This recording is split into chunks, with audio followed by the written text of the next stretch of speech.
আসসালামু আলাইকুম।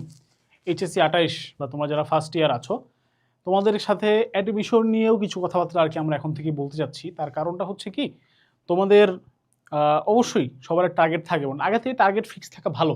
যে কোনো টার্গেট ফিক্স থাকা ভালো, যে আইদার আমি ইঞ্জিনিয়ারিং লাইনে যাবো, ভার্সিটি যাবো, মেডিকেলে যাবো। তোমরা অনেকেই দেখি কনফিউজ থাকো। তো কনফিউজ থাকাটা আসলে ভালো না। অ্যাটলিস্ট একটা টার্গেট তো ফিক্স রাখা উচিত যে এটা আমার মেইন টার্গেট, ঠিক আছে? তারপরে যা হবে দেখা যাবে। আমি ভালো জিপে তুলতে পারি না পারি, মার্কস তুলতে না পারি, সেটা পরে দেখা যাবে, বাট টার্গেট ফিক্স রাখা ভালো। এখন এই ভিডিওটা যখন বানাচ্ছি তার আগে ফানি ব্যাপার হচ্ছে যে আসলে ফার্স্ট ইয়ারে বা প্রথম দিকে ভার্সিটি ইউনিটকে কেউ টার্গেট হিসেবে রাখে না। সবাই টার্গেট রাখে হচ্ছে ভাই বুয়েট নিলে মেডিকেল, ভাইয়া বুয়েটে আমি ফার্স্ট হব, ঠিক আছে? তারপরে আমি ছবি তুলবো সবার সাথে, সব কোচিং সেন্টার আমাকে টাকা দিবে, অথবা হচ্ছে মেডিকেল আমি ফার্স্ট হবো। এরকম স্বপ্ন দেখো তোমরা, ভেরি গুড, স্বপ্ন দেখা ভালো, সবসময় স্বপ্ন, উচ্চ স্বপ্ন দেখা উচিত। বাট বাস্তবতা হচ্ছে ভাই ভার্সিটি ইউনিটে সবচেয়ে বেশি কম্পিটিশন হয়, এবং অনেস্টলি স্পিকিং ভার্সিটি ইউনিটে সবচেয়ে বেশি আমরা ইভেন স্টুডেন্টও পাই, ঠিক আছে? এটা সত্যি কথা। আচ্ছা, তো এখন ভার্সিটি এ ইউনিট পরীক্ষার জন্য কি করতে হবে না করতে হবে ফার্স্ট ইয়ার থেকেই, এগুলো নিয়ে আজকের ভিডিও। আমি আকিব আহমেদ প্রত্যয়, পড়াশোনা করছি ঢাকা বিশ্ববিদ্যালয়ের ট্রিপল ডিপার্টমেন্টে। চলো শুরু করা যাক। এখন কথা হলো ভাইয়া, ফার্স্ট ইয়ার থেকেই কি আসলে আলাদা করে কিছু করার দরকার আছে কিনা? টু বি ভেরি অনেস্ট, নাই, দরকার নাই। তুমি আসলে এইচএসসির জন্যই পড়বা, এইচএসসিতে ভালো মার্কস উঠাবা, এটাই তোমার মেইন টার্গেট হওয়া উচিত। বাট অলসো সাথে কিছু জিনিস একটু খেয়াল রাখতে হয়, সেগুলো নিয়ে আজকের ভিডিও, ঠিক আছে? আমি বলবো যে জাস্ট দেখো আমি কি বলি, ঠিক আছে? তো শুরুতে লিখছি, দেখো দিন শেষে সবার আস্তানা এটাই, যেটা বললাম। আর সিকিউ আর এমসিকিউর মধ্যে কিন্তু ভাইয়া আসমান জমিন তফাৎ আছে, ঠিক আছে? মানে তোমরা যেই ধরনের মানে সিকিউ এমসিকিউ তোমরা দিয়ে দিয়ে তোমরা পাস করো এইচএসসিতে, সেটার তুলনায় ভার্সিটিতে কিন্তু অনেক ডিফারেন্ট।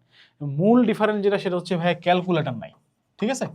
ক্যালকুলেটর নাই, তারপরে হচ্ছে তোমার টাইম নাই, তারপরে হচ্ছে তোমার রাফ করার জায়গা নাই। সো ওভারঅল সিচুয়েশনটা তোমার জন্য ভার্সিটি ইউনিট পরীক্ষা কিন্তু অনেক ডিফিকাল্ট হয়ে যায়, অনেক ডিফিকাল্ট হয়ে যায়, ঠিক আছে? তো এই কারণেই আসলে কেন মানে আলাদা সেটা নিয়ে কথা বলবো। তারপর হচ্ছে শর্টকাট শিখতে হবে। কেন? কারণ টাইম নাই যেহেতু, তাহলে কি করবো? এটা সলিউশন কি?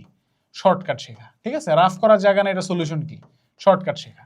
তাহলে আসলে শর্টকাট প্রচুর শিখতে হয়। But also at the same time ঢাবির রিসেন্ট ইয়ারের তুমি যদি কোশ্চেনগুলো অ্যানালাইসিস করো, তাহলে দেখবা যে শর্টকাট দিয়ে করা যায় এরকম ম্যাথ আসলে কম, বরং they are focusing more on basic, যে কোন বেসিক জিনিসটা টাচ করলে তোমার তুমি অ্যাকচুয়ালি পারো কিনা বোঝা যাবে, ঠিক আছে? সবসময় শুধু শুধু শর্টকাট পড়লে আর বিপদ, আবার শর্টকাট না পড়লেও বিপদ, ঠিক আছে? আচ্ছা, তারপর হচ্ছে দাগালো লাইন পড়তে হবে। বই থেকে হুবহু কোশ্চেন আসে ভাইয়া, কেমিস্ট্রি এবং বায়োলজিতে হুবহু তোমার বই থেকেই কোশ্চেন আসে, এই জন্য দাগানো লাইন পড়তে হবে, দাগানো বই পড়তে হবে। আমাদের এসি জয়ের ভিতরে কিন্তু দাগানো বই দেয়া আছে for varsity and medical, okay? So ওই দাগানো বইগুলো, দাগানো লাইন পড়লেই হুবহু কমন পাওয়া ইনশাল্লাহ, ঠিক আছে? এটা একটা মানে মাস্ট। বিগত বছরের কোশ্চেন ব্যাংক অ্যানালাইসিস করে পড়লে 80% কমন ইনশাল্লাহ। এইটা একটা জিনিস যেটা তোমরা বিশ্বাস করতে চাও না, যে প্রিভিয়াস ইয়ারের কোশ্চেন অ্যানালাইসিস করে যে কমন পাওয়া যায়, ঠিক আছে? এইটা মানে আমরা প্রতি বছরই দেখবা কিউএনএ পাবলিকেশন থেকে প্রচুর পরিমাণে কমনে প্রুফ দেই, বা কোর্স থেকেও। কিভাবে দেই বলতো, কেন দেই বলতো? কারণটা হচ্ছে আমাদের কোর্সগুলা বা বইগুলা completely based on previous year question analysis. যে কেউ যদি প্রিভিয়াস ইয়ার কোশ্চেন অ্যানালাইসিস করে পড়ে, সে আসলে কমন পাবে, ঠিক আছে? সো ইনশাল্লাহ আমাদের বিগত বছরের কোশ্চেন ব্যাংক অ্যানালাইসিস করে পড়লে তুমি কমন পাবাই, হ্যাঁ, ভার্সিটি ইউনিটের জন্য। আচ্ছা, আর ক্লাসে কোনো লাভ নাই, প্র্যাকটিসই সব। মনে রাখবা ভার্সিটি ইউনিটের জন্য তোমার ক্লাস ইম্পর্টেন্ট হলো জাস্ট ম্যাক্সিমাম 25%, আর তোমার প্র্যাকটিস ইম্পর্টেন্ট হচ্ছে গিয়ে 75%, ঠিক আছে? এখন এই বেসিক ইনফরমেশন বা বেসিক নলেজ আর বেসিক গাইডলাইনগুলো তোমাদের এখন থেকেই দিয়ে রাখার দরকার, তাই দিলাম। বাট তোমরা এখন থেকে কি করবা? তাহলে এখন থেকে ভার্সিটি কোশ্চেন ব্যাংক সলভ করা শুরু করবা? না। এখন থেকে কি তাহলে ক্যালকুলেটর ছাড়া সব ম্যাথ করবা? না। তোমরা এখন থেকে কি করবা সেগুলো নিয়ে কথা বলি, ঠিক আছে? দেখো, ফার্স্ট প্রতি ক্লাস শেষে অ্যাডমিশনের ক্লাস করো, এইচএসসিতে আর কলেজে ব্যাকআপ পাবা। আমাদের এই কোর্সের ভেতরে একাডেমিক ক্লাসের পাশাপাশি অ্যাডমিশনের ক্লাস দেওয়া আছে ভার্সিটি।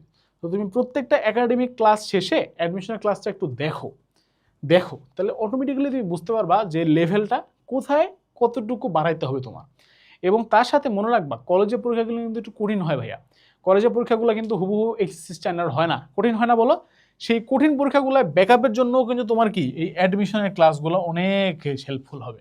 সবার থেকে তুমি অনেক আগে যেতে পারবা যদি তুমি এগুলো করতে পারো, ঠিক আছে? এটা হলো 1 নম্বর কাজ।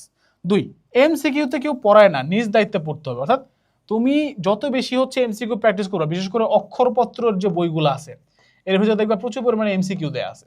এই অক্ষরপত্রের বই থেকে তুমি বেশি বেশি এমসিকিউ প্র্যাকটিস করতে পারো। টেস্ট পেপার থেকে তুমি প্র্যাকটিস করতে পারো।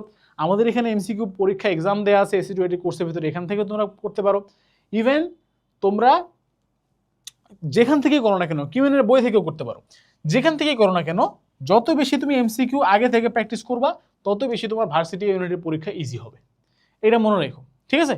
সো যখন একটা চ্যাপ্টার শেষ করো 20-30টা এমসিকিউ সলভ করে ফেলো এই চ্যাপ্টারের, পড়াটাও রিভাইজ হয়ে গেল, প্র্যাকটিসও হইলো, ফিউচারেও কাজে লাগলো, ঠিক আছে? আচ্ছা, বাংলাদেশের প্রতিটা এক্সামে এমসিকিউ আসে, এটা মাথায় রাখতে হবে, সুতরাং বেশি করে এমসিকিউ দিতে হবে। আর সেকেন্ড ইয়ার থেকে ভার্সিটি কোশ্চেন ব্যাংক দেখা শুরু করতে হবে। অর্থাৎ ফার্স্ট ইয়ারে আমি বলতেছি না যে তোমার ভার্সিটি কোশ্চেন ব্যাংক দেখতে হবে বা সলভ করতে হবে, বাট সেকেন্ড ইয়ার থেকে আমরা আস্তে আস্তে কি করবো, কোশ্চেন ব্যাংক দেখতে শুরু করবো। এছাড়া ফার্স্ট ইয়ারেও দেখতে পারো, সমস্যা নাই, বাসায় একটা ভার্সিটি কোশ্চেন ব্যাংক থাকলে সমস্যা নাই, বাট ওইটাকে জান প্রাণ দিয়ে ভালোবাসলে সমস্যা আছে ভাইয়া, ঠিক আছে?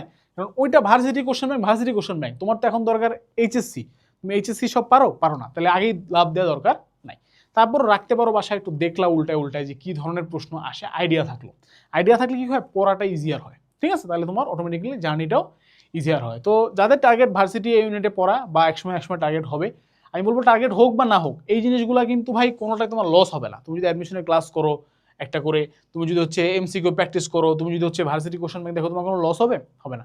তোমার টার্গেট ইঞ্জিনিয়ারিং হোক, মেডিকেল হোক, ভার্সিটি হোক, এই জিনিসগুলো ফলো করলে তোমার ওভারঅল তোমার পড়ার কোয়ালিটি ইমপ্রুভ করবে, তোমার জ্ঞানের পরিধি ইমপ্রুভ করবে। সুতরাং আশা করি আজকের এই লেকচার তোমাদের ভালো লাগছে, এই গাইডলাইন তোমাদের ভালো লাগছে, কিছুটা হইলেও তোমাদের উপকার করতে পেরেছি। ইনশাল্লাহ তোমাদের সাথে আবার অন্য কোনো ভিডিওতে দেখা হচ্ছে। আসসালামু আলাইকুম, আল্লাহ হাফেজ, দেখা হবে বিজয়।